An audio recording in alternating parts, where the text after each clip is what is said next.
कि तेजस्वी यादव को मुख्यमंत्री बनाने के लिए, भाजपा को दिल्ली से हटाने के लिए, भाजपा हटाना है जी। और क्या गुल है। केवल गोपालगंज से नहीं, देश से हटाने के लिए गुल खिला रहा है। जब तक कि भाजपा को दिल्ली से नहीं हटा दिया जाए तब तक कोई खेला ये सब नहीं होने वाला। सब लोग अपने अपने जमानत को बचाने के लिए लड़ रहे हैं।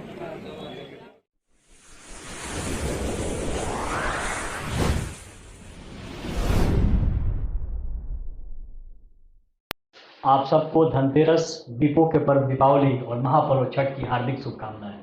मैं आदित्य, संस्थापक नन्हे कदम फाउंडेशन, आप सबको दीपों के पर्व दीपावली और बिहार के महापर्व भगवान भास्कर की आराधना के पर्व छठ महापर्व की हार्दिक शुभकामनाएं देता हूं।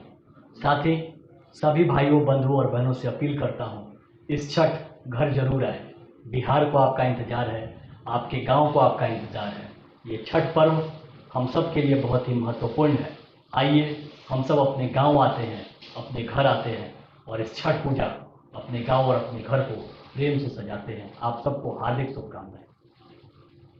आ चुका है, क्या कुछ कहेंगे यहाँ के सम्मानित जनता से, यहाँ के मतदाताओं से?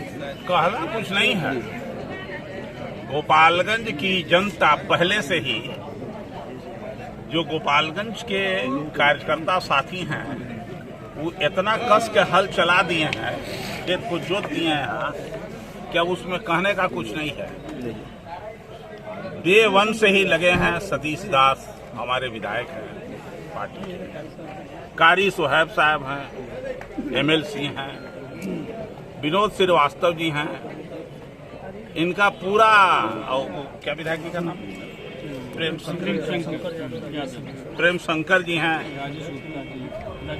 संतोष जी हैं, राजेश कुशवाहा जी, सब लोग जिसका नाम ले रहे हैं, जिसका नहीं ले रहे हैं, सब लोग इतना मुस्तैदी से लोग लगे हैं कि अब यहाँ एक ही बात है कि मोहन प्रसाद गुप्ता से ज्यादा लोगों में जुनून हो गया है महागठबंधन के सभी कार्यकर्ताओं में, यहाँ के मतदाताओं में, कि तेजस्वी यादव को मुख्यमंत्री बनाने के लिए, भाजपा को दिल्ली से हटाने के लिए नीतीश कुमार जी के नेतृत्व में अगले 3 तारीख को एक एक वोट सब लोग कह रहे हैं कि वो लोग लालटेन छाप के बटन दबा कर, ये उन लोगों का फैसला है। तो उसमें कहना क्या है। आप लोग सर इस पार्टी के बहुत ही प्रभावशाली और दिग्गज और अनुभवी नेताओं में आते हैं, साथ ही साथ युवा शक्ति भी यहाँ पर मौजूद है। तो युवा और बुजुर्गों का जो एक संगम है, आपको लगता है कि कुछ नया गुल खिलाएगा इस बार? अब कोई नया गुल खिलाना है, भाजपा हटाना है जी, और क्या गुल है। केवल गोपालगंज से नहीं, देश से हटाने के लिए गुल खिला रहा है। अरे ये तो ये लिटमस टेस्ट है भाजपा के लोगों का, जो तेजस्वी प्रसाद यादव जी ने महागठबंधन बना करके और अपना मुख्यमंत्री नीतीश कुमार जी को बनाया, बड़ी पार्टी होते हुए, और सभी पार्टियों ने नीतीश कुमार जी को मान लिया। तो अब जो है, जो हिसाब लगाया गया है बिहार में बीजेपी का, ये बीजेपी का लिटमस टेस्ट है। गोपालगंज हारेगा, मोकामा हारेगा, और यहाँ से गोड़ी कबड़ेगा बिहार से, और फिर दिल्ली से भी गोड़ी भाजपा का कबड़ेगा। ये है भाजपा की। आप जिस नीतीश कुमार जी का बात कर रहे हैं, तो पाला बदलने में माहिर है। अभी परसों जीतन मांझी जी का बयान आया था कि नीतीश जी एनडीए में फिर वापस आ सकते हैं। देखिए, ये सब मीडिया का चाल है, ये सब आप लोग इधर उधर करते रहिए। अब कुछ होने वाला नहीं है। जब तक कि भाजपा को दिल्ली से नहीं हटा दिया जाए तब तक कोई खेला ये सब नहीं होने वाला। तो बिना कांग्रेस के दिल्ली में कैसे बैठिएगा आप लोग? बिना कांग्रेस के हम कहा कि नीतीश जी को पीएम बना रहे हैं, तो कांग्रेस पीएम पर छोड़ेगी? एक मिनट, आगे हो रहा है। हसुआ के ब्याह में खुरपी के गीत होता है? हसुआ के ब्याह में खुरपी के गीत होता है? देखिए सर, कुछ सवाल ऐसा है, उन सवालों का सामना लोकतंत्र में करना होता है, और आप लोग दिग्गज और प्रभावशाली नेताओं में आते हैं। आप लोग का कद बड़ा है और एक अभिभावक की भूमिका में इस पार्टी में आप लोग का मतलब जो एक स्थान है। खैर, उन सब बातों पर न जाकर के हम सीधा जो चुनाव हो रहा है गोपालगंज में, उस पर मैं ध्यान आपका आकृष्ट करूंगा। यहाँ जो समीकरण है गोपालगंज में, चूंकि तेजस्वी प्रसाद यादव के जो मामा जी हैं, साधु यादव जी भी इस बार भी उम्मीदवार है, उनकी धर्मपत्नी इंदिरा यादव, तो कुछ ऐसी बातें बीच बीच में आ जाती हैं जो कि चर्चा का विषय बन जाता है। इन सब विषयों पर भी थोड़ा सा प्रकाश डालिए। कोई विषय नहीं है। यहाँ एक उम्मीदवार है जिसका नाम है मोहन प्रसाद गुप्ता, जिसकी जीत सुनिश्चित है। बाकी कोई लोग टक्कर में नहीं है, कंटेस्ट में नहीं है। सब लोग अपने अपने जमानत को बचाने के लिए लड़ रहे हैं।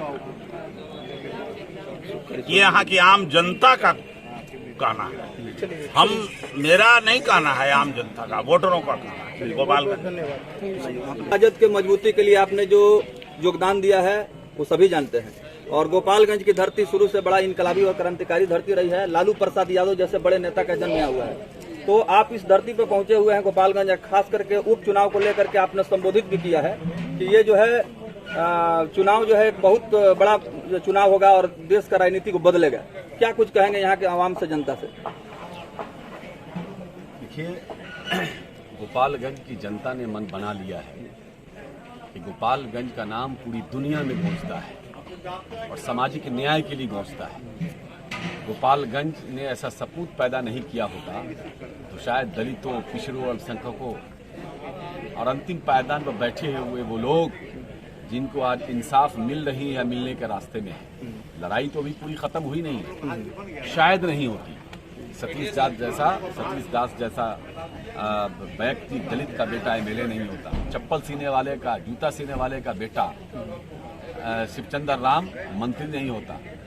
इसी तरह से बहुत सारे लोग हैं, कारी सोहेब जैसा लोग एमएलसी नहीं होता। दर्जनों वैसे लोग हैं, चाहे वो कहार का बेटा हो, मुनिया का बेटा हो, तांती का बेटा हो, कुशवाहा का बेटा हो, हजाम का बेटा हो, वो तमाम लोग। अभी देखिए, तेजस्वी जी ने एक नाई समाज के बेटा को अति पिछड़ा आयोग का सदस्य बनाने का काम किया, चौरसिया समाज के बेटा को अति पिछड़ा आयोग के सदस्य बनाने का काम किया।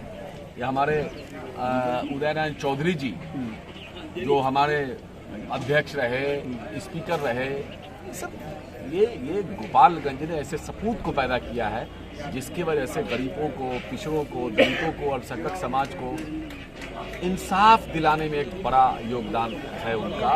और देश जब जब संकट में होता है लोग लालू यादव की तरफ। इसलिए गोपालगंज के लोग ये अच्छे से समझ रहे हैं कि तेजस्वी यादव को मुख्यमंत्री बनाने का एक सीढ़ी है ये चुनाव। देश की निगाह इस उपचुनाव पे है। और मैं जो अभी तक फीडबैक ले रहा हूँ, मुझे ये लग रहा है कि लड़ाई नहीं है, यहाँ जीत सुनिश्चित है। अब जीत के अंतर को लोग बढ़ाने में लगे हुए हैं कि कितना बड़ा अंतर।